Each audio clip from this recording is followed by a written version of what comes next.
साथियों, मैं परीक्षित पांडे एक बार फिर से आपके अपने YouTube channel Pandey classes by Parikshit Pandey में तहे दिल से हार्दिक अभिनंदन में स्वागत करता हूं।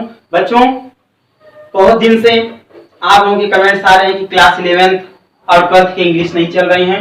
तो मैं आप क्लास ध्यान रखना, क्लास 11th और 12th में जो आपकी इंग्लिश ग्रामर है सेकंड पेपर, उसमें क्लास 11th और क्लास 12th के एकदम सेम पार्ट हैं। तो मैं वही लेकर के आया हूं। क्लास 11th भी वही पढ़ेंगे और क्लास 12th वाले भी वही पढ़ेंगे, ठीक है। सबसे पहला चैप्टर आपका आता है नरेशन।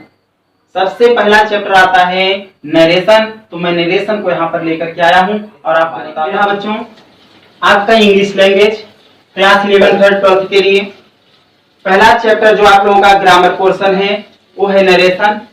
नरेशन को कहा जाता है कथन या नरेट, वार्तालाप, ठीक है। तो हम लोग जानते हैं नरेशन जो है, नरेशन दो वर्डों से मिलकर बना है, नरेट और एसन। नरेट और एसन। नरेट क्या है? नरेट का अर्थ होता है वर्णन करना, अर्थात किसी भी कथन का वर्णन करना या किसी व्यक्ति के द्वारा कही गई बातों का वर्णन करना। तो नरेशन में बच्चों, नरेशन जो होता है कथन, इसमें हमारे टू पार्टिसिपेट उत्पन्न होते हैं, दो सहभागी साथी होते हैं। उनका नाम है, एक होता है डायरेक्ट स्पीच और एक होता है इनडायरेक्ट स्पीच, ठीक है। तो इसमें जो सबसे पहले इसके टू पार्टीशन होते हैं, एक होता है आपका, यहां मैं बता रहा हूं, एक इधर होता है आपका, ठीक। तो जो पहला नंबर होता है वो आपका है डायरेक्ट स्पीच। Direct speech. और जो सेकंड होता है वो आपका है इनडायरेक्ट स्पीच। इनडायरेक्ट स्पीच, ठीक है। तो ये आपका सेकंड पार्टिसिपेट इसका। तो बच्चों, नरेशन मतलब किसी भी व्यक्ति के द्वारा, किसी भी पर्सन के द्वारा कही गई या किए गए बातों को प्रस्तुत करने की प्रक्रिया ही क्या कहलाती है? कथन। मतलब किसी भी व्यक्ति के द्वारा, किसी भी वक्ता के द्वारा, किसी भी सब्जेक्ट के द्वारा कही गई बातों को व्यक्त करने की प्रक्रिया ही क्या कहलाती है?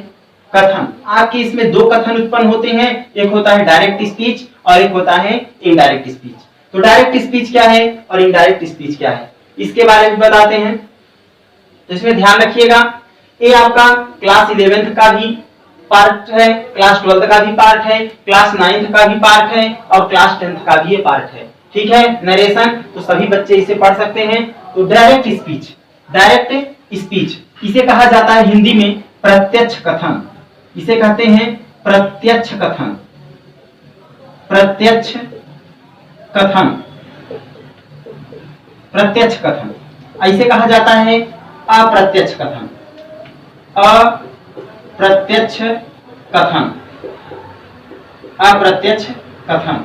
तो साथियों, डायरेक्ट स्पीच क्या होता है और इनडायरेक्ट स्पीच क्या होता है? प्रत्यक्ष कथन क्या है और अप्रत्यक्ष कथन क्या है? तो ध्यान रखना, किसी भी वक्ता के द्वारा, किसी भी स्पीकर के द्वारा कही गई बातों को ज्यों का त्यों लिख देना ही क्या कहलाता है? डायरेक्ट स्पीच कहलाता है। अर्थात anyone speaker to says anyone talk और condition to produce directed, it is called direct speech. समझ पा रहे हैं? किसी भी वक्ता के द्वारा कही गई बातों को, किसी भी वक्ता के द्वारा कही गई बातों को ज्यों का त्यों लिख देना ही डायरेक्ट स्पीच कहलाता है।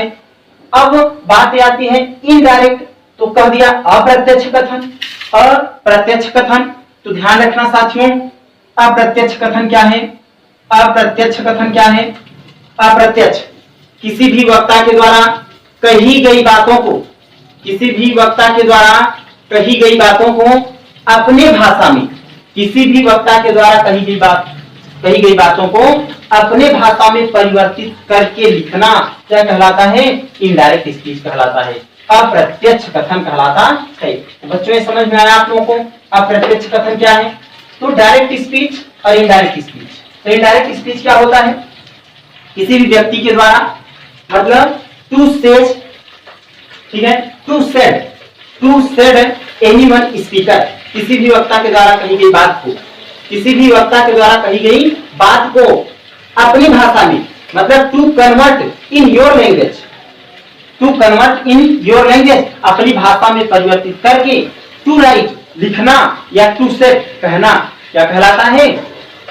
इनडायरेक्ट स्पीच कहलाता है। ठीक है, तो वक्ता के द्वारा कही गई बातों को ज्यों का त्यों लिख देना डायरेक्ट स्पीच कहलाता है, और वक्ता के द्वारा कही गई बातों को अपनी भाषा में परिवर्तित करके लिखना क्या कहलाता है? इनडायरेक्ट स्पीच कहलाता है। तो मैं आगे की ओर बढ़ता हूं, तो आप लोगों को पता है डायरेक्ट स्पीच मैंने बता दिया, इनडायरेक्ट समझो। जैसे मैंने कह दिया कि I said to you, comma double inverted comma, Rama was dancing, Rama was dancing in the classroom, in the classroom। तो ध्यान रखना, वक्ता के द्वारा कही गई बात, किसी व्यक्ति ने कहा I said to you, I said to you, मैंने तुमसे कहा कि Rama was dancing, Rama was dancing, Rama नाच रही थी इन द क्लासरूम, इन मीन्स में, द क्लासरूम मीन्स कक्षा, रमा कक्षे में नाच रही थी।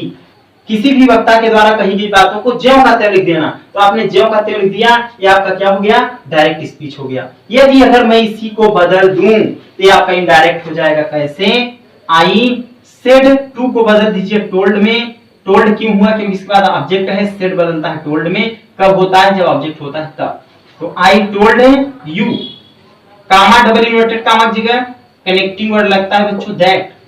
रमा थर्ड पर्सन का सब्जेक्ट है, इसलिए चेंज नहीं होगा, ये हो जाएगा रमा। और होती है had been dancing, dancing in the classroom, in the classroom. ठीक है बच्चों, ये आपका हो गया इनडायरेक्ट स्पीच। आप समझ गए? लेकिन मैं सबसे पहले आपको बताता हूं कि कितने टेंसों की इनडायरेक्ट बनती है और कितने की नहीं बनती है। फिर आपको बताएंगे आरबी क्या है, आरएस क्या होता है। ठीक है, कितने टेंसों की बनती है, कितने की नहीं बनती। जब हमारी आरबी प्रेजेंट या फ्यूचर में होता है। सबसे पहले मैं आपको प्रोनाउन की टेबल बता देता हूं कि फर्स्ट पर्सन किसके अनुसार बदलता है, सेकंड पर्सन किसके अनुसार बदलता है, सेकंड और थर्ड पर्सन किसके अनुसार बदलता है, फर्स्ट पर्सन के कौन कौन से सब्जेक्ट होते हैं, थर्ड पर्सन के कौन सब्जेक्ट होते हैं, सेकंड पर्सन के कौन सब्जेक्ट होते हैं। तो सबसे पहले मैं सब्जेक्ट की चर्चा कर देता हूं बच्चों। सबसे पहले आपका इधर देखो एक तरफ पर्सन है, ठीक है, उसके बाद में आपका सब्जेक्ट है, उसके बाद ऑब्जेक्ट है, उसके बाद एडजेक्टिव है, उसके बाद प्रोनाउन है। ठीक, तो यहाँ पे जो सब्जेक्ट होता है, सब्जेक्ट फर्स्ट पर्सन का सब्जेक्ट आई और वी होता है, आई और वी। ठीक है, आई और वी जो होते हैं फर्स्ट पर्सन के सब्जेक्ट होते हैं, फर्स्ट पर्सन के सब्जेक्ट है आई और वी। उसके बाद सेकंड पर्सन का सब्जेक्ट होता है यू और दाऊ, यू और दाऊ, यू और दाऊ होता है सेकंड पर्सन का। और फिर आता है आपका थर्ड पर्सन का होता है थर्ड पर्सन में आपका होता है ही होता है, सी होता है, इट होता है, ही सी इट इन। और जितने भी नेम होते हैं ये सब होते हैं किसमें? थर्ड पर्सन में।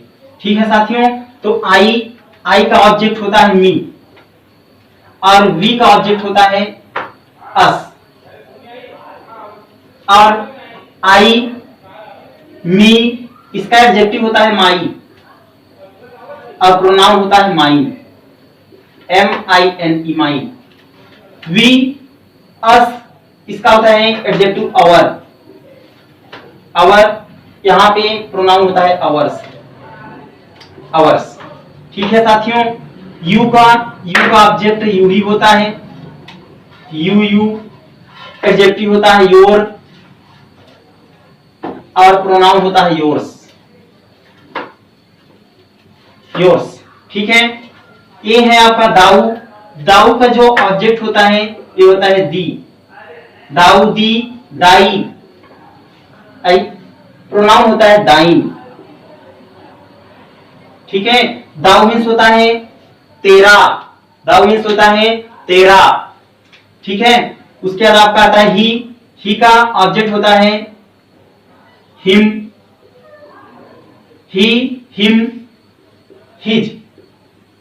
और इसमें प्रोनाउन जो है, इसमें रिलेटिव प्रोनाउन जैसे होता है, ध्यान रखना है पोसेसिव केस के अंतर्गत आता है आपका, यहां से लेकर के यहां तक जो आपका होता है, मैं इधर लिख दे रहा हूं possessive case. Possessive case, case आप 3 प्रकार के पढ़े होंगे, सब्जेक्टिव केस, ऑब्जेक्टिव केस और पोसेसिव केस। ठीक है, जिसे आप नॉमिनेटिव केस भी कहा जाता है, उसमें सेकंड वाले में। ठीक है ना, तो इसमें आपने केस पढ़ा होगा, ये जो एडजेक्टिव और प्रोनाउन है इसी केस के अंतर्गत आते हैं, ध्यान रखना। तो इसमें ही, हिम, हिज हो गया। सी का क्या होता है, सी, हर, हर, हर्ष, सी, हर, हर्ष। इट का होता है इट, इट, इट्स। दे का होता है दे, देम, देयर, देयर्स, देयर्स होता है।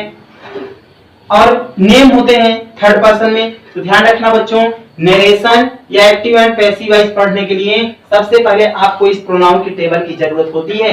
तो सब फर्स्ट पर्सन के अंतर्गत आई और वी आते हैं, सेकंड पर्सन में यू और दाऊ होते हैं, थर्ड पर्सन में ही, सी, इट, दे होते हैं।